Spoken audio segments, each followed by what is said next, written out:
Manuel, vamos entrar agora num tema mais um pouquinho polêmico. Vamos lá. Né? A OAB tem sido alvo de ataques ultimamente. Sim. E começou com o nosso presidente eleito, queira ou não, deveria ser presidente de todos, e assim eu entendo, com uma contenda.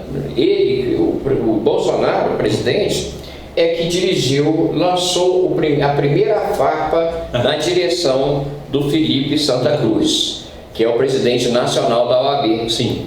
E a partir dali começou uma situação até muito constrangedora para a parte do presidente, quando ele fala sobre o pai do Felipe, que é o Fernando Santa Cruz, sobre o desaparecimento dele.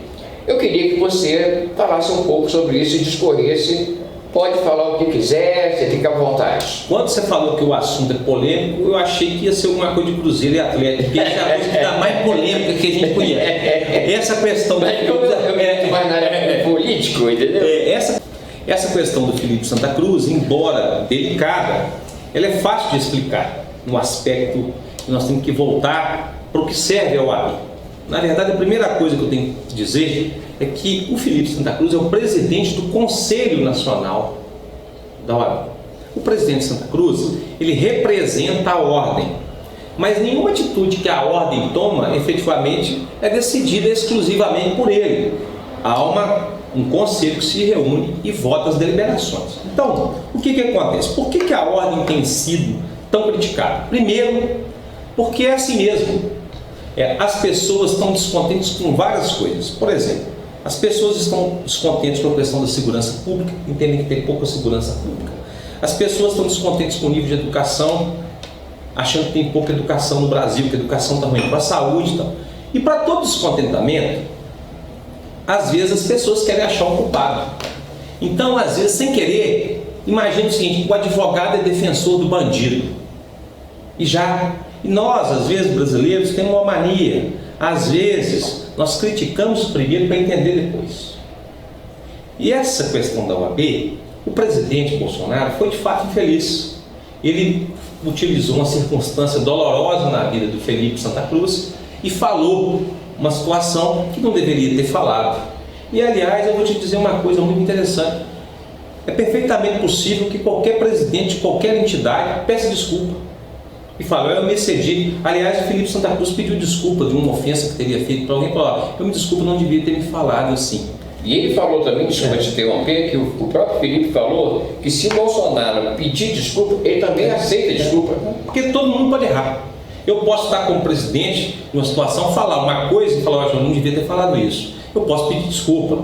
Agora, é óbvio que um presidente ocupando, seja lá o cargo que for de presidência e representando, ele tem que pensar o seguinte: lá na OAB, eu penso que a OAB é um microsistema. Eu, na OAB, apesar de ser, eu sou um presidente da OAB de Divinópolis, que sou o 5º colégio eleitoral do estado de Minas Gerais, da OAB. O meu cargo é infinitamente menor do que o presidente da OAB nacional e infinitamente menor do que a presidência da República. Mas o meu cargo é tão importante que eu estou sentado com você aqui conversando.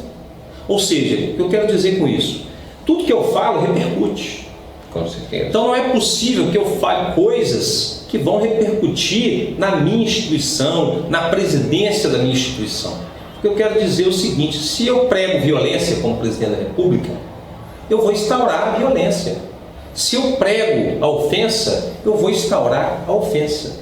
E aí, eu gostaria de fazer uma reflexão com você.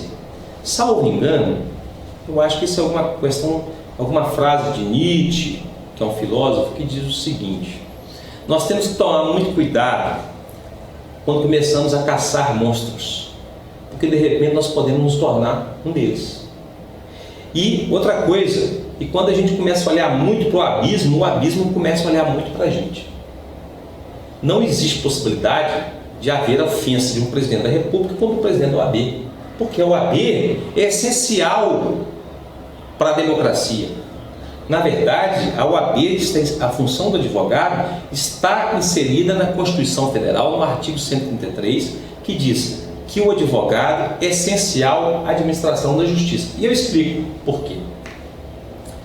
Olha, o que é a função do juiz? A função do juiz é ouvir a pessoa e aplicar o direito àquele fato, né? Por exemplo, eu gosto de exemplo porque eu tinha um tio que era juiz criminal, depois desembargador e se aposentou. E eu, quando era mais novo, falava: ô tio, o senhor não tem medo de ser juiz criminal? Era pequeno, achava aquilo, né? O bandido, o senhor condena as pessoas. Pera aí, eu nunca condenei ninguém, não. Eu falei: ué, por que não, tio? Eu falei: eu não condeno o indivíduo, não. Chega na minha frente, senta para mim e diz assim: oi, seu fulano, tudo bem? Eu falei: tudo bem. Deixa eu falar para o senhor, eu aqui não vou julgar se o senhor é bonito, se o senhor é feio, se o senhor é um criminoso doentio, se o senhor é isso ou aquilo. Eu não vou julgar se o senhor é um péssimo pai de família. Eu vou julgar o senhor. Seguinte, no dia tal o senhor praticou tal fato? Se o senhor praticou tal fato, eu vou aplicar no senhor a pena. É o julgamento do fato. Do fato. Na verdade, juridicamente, é a subsunção do fato à norma. Eu pego o fato e falo: olha, seu fulano, seu Geraldo, o senhor percebi que o senhor é um bom pai de família, o senhor é um sujeito de direito, um sujeito correto, mas infelizmente no dia tal o senhor praticou tal crime e eu, como Estado, tenho que aplicar no senhor a lei. Infelizmente não é uma escolha minha, eu aplico a lei. E aí, conversando com ele, tio, mas ele falou assim: mas é assim? E fui conversando, ele falou assim: é porque quem julga os homens é só Deus. Boa resposta. Quem julga os homens, quem julga o Manuel, de falar: oh, Manuel, você é um mau caráter, você é um isso, você é um aquilo, só Deus. Só Deus e eu mesmo, intimamente. Porque o juiz, ele faz a subsunção daquele fato. Olha, Geraldo, no dia tal você praticou tal coisa, eu tenho que aplicar você. Eu não posso falar assim: não, você é meu amigo, eu vou aplicar só tal coisinha. Não posso. Eu sou um escravo da lei. E para isso eu tenho que ouvir. E qual que é a missão do advogado? A missão do advogado é traduzir a voz do cidadão perante o Estado. É por isso que você não pode acabar com a OAB.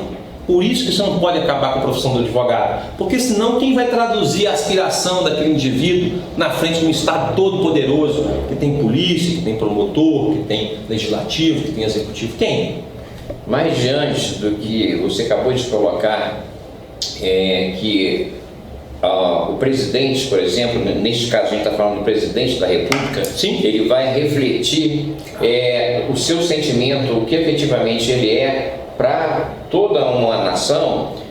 Nós tivemos ontem, até nós estivemos juntos ontem lá no fórum, naquela abertura lá da Semana do Advogado, até parabenizar vocês por essa semana, a Semana do Advogado Simão Salomé, né, que foi um ícone, um grande advogado em Divinópolis, e ontem teve a abertura lá, e até eu achei interessante que você ontem ganhou um ponto com a Adriana Ferreira. Né? Exatamente. Porque a Adriana ontem foi convencida de que sobre a questão da eleição direta para presidente da OAB. Para presidente da OAB. Depois, se você até quiser falar sobre isso, você fala. Mas o fato é que ontem lá, o Farlandes me passou um post de WhatsApp onde existe uma manifestação, sabe, de forma até, a palavra sólida, contra a OAB, sim, que está uma coisa disseminando esses negócios assim.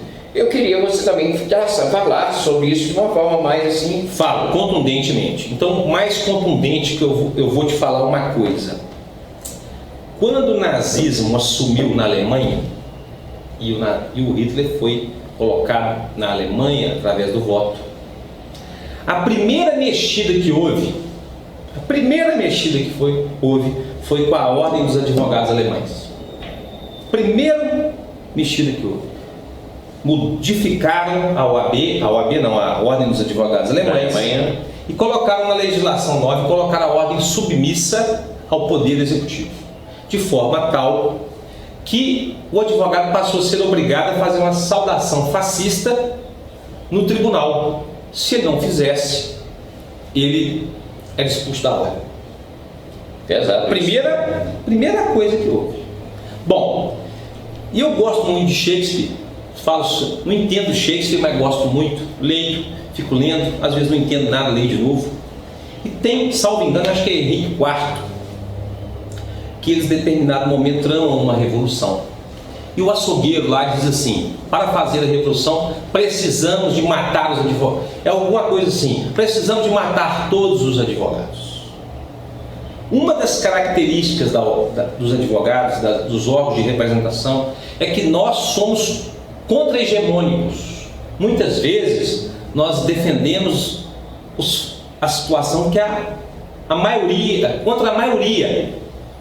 E isso não nos torna, por exemplo, menos do que ninguém, pelo contrário, nos torna corajosos. E hoje, o que está havendo? Um recrudescimento das relações. O advogado é um profissional do diálogo. Para a advocacia existir, é necessário que haja diálogo. Para a advocacia existir, é necessário que eu te convença com argumento. Porque sem isso, sem o direito, é barbárie. O direito é a última fronteira da civilização. Sem o direito, vai vigir a lei do mais forte.